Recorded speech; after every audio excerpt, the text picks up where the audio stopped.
Our next guest is a political strategist, an activist, a philanthropist, author, and father of New York's very own music man, Lin-Manuel Miranda. Yes, and in his new book, he shares stories about his 45-year career in politics, his upbringing in Puerto Rico, and his family, with the goal of helping readers understand the Latino voter in 2024. And here to dive into it all is Luis A. Miranda Jr. The legend. Thank you so much for being Thank here. you. Good to see you, for having me here. Yes. I'm curious why you decided to write this book now, especially because the election is coming up this year.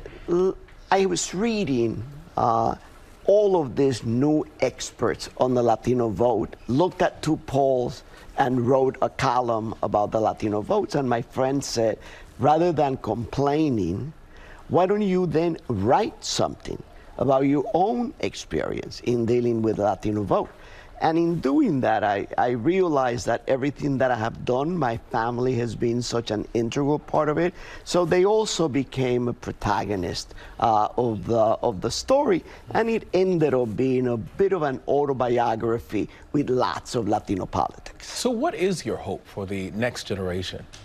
My hope is that we will fully be integrated into the United States. You know, we are 62 million. We're going to be 40% in 20 more years.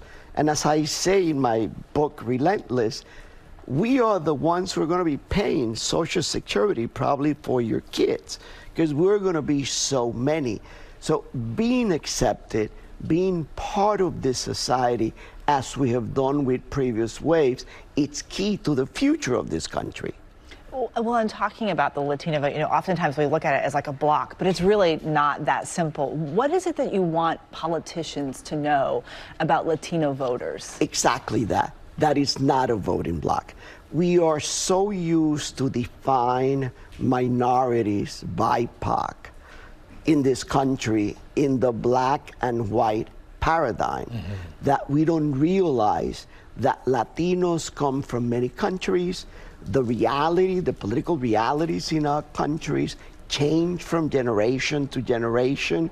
So we are a very diverse group with lots of commonalities. So elected officials and people need to understand that there's ways to address all of us, but we really have to pay attention to the unique political characteristics that we bring into the equation. Do you feel like the Latino vote has been ignored or taken advantage of, or for granted? No, I think it's difficult to understand. And when you don't understand it, as I say in the book many times, then it's the Latino vote, rather than unique characteristics that they bring into the political equation of this country. What are you hoping that voters viewers and readers take away from this book when they read it? I think the most important part is that we are here to stay. We're here to make this country better, bigger, and that we are the hope with other groups that live in the United States, the hope of the future of the United States. And what do you want the candidates to know who are running for president? That they need to understand who are the Latinos in their jurisdiction before they begin to say 3 words in Spanish and think they got it. Okay, so we've talked about politics, but also you have a really interesting family. I do. And you talk about your family in the book. They're a lot of fun. What fun stories can we expect? Is there any little secret sneak peek? There's the book talks a lot about my family.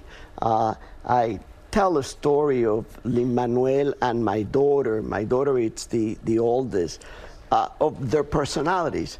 I was sitting down, I wanted tea. I asked my daughter to get me tea. She gives me her attitude that why don't you get it yourself, and walks away.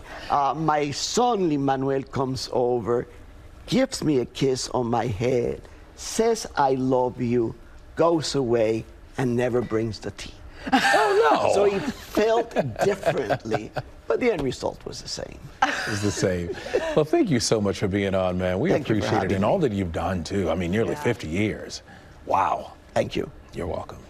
And you can get a copy of his book. It's out now. Yes, today.